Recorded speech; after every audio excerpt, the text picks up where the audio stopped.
The lantern's in a box in the back of the closet. The lantern, it's the coolest. Everyone's gonna agree on that. It's a pocket dimension, Junior.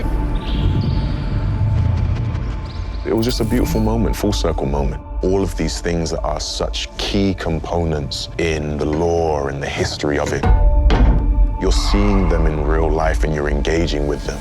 Oh, thank you.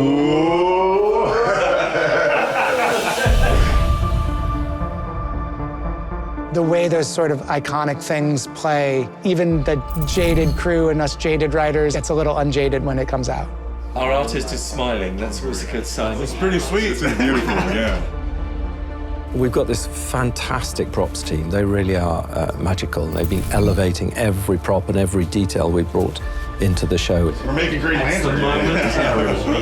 There is a certain sense of awe around the power of this suit and in this storytelling and this thing that's been around for so long. Spend a little bit more time seeing yourself as you've imagined yourself since Jaeger. Aaron has embodied his performance with what it was to be trained as a Marine. You have an almost religious serenity to do what he's been longing and yearning to do, which is to fill the boots of Green Lantern. The suit, sort of the idea was he had many of them. They're fairly beat up. It's a bit faded because the man himself is faded at this point in time. So the suit also had to fit within Kyle's version of Hal. There was this realization of like, oh, he really is the Green Lantern. It's like he ceased being Kyle for a split second.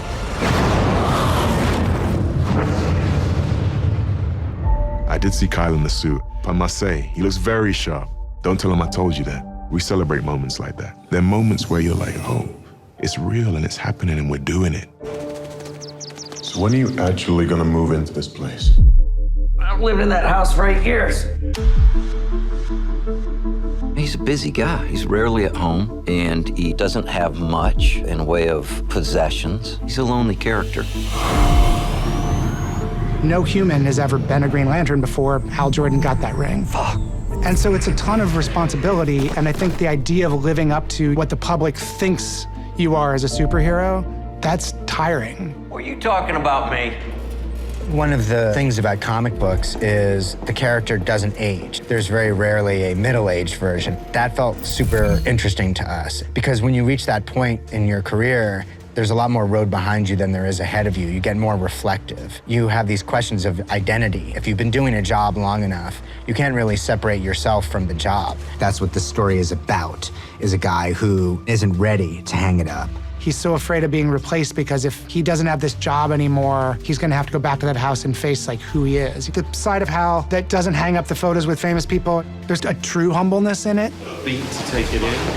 We found this enormous house. When John turns up there and discovers how Hal lives, so do we. And we understand a little bit more about the man. While it appears grand and visually impressive, it's also quite moving and sad.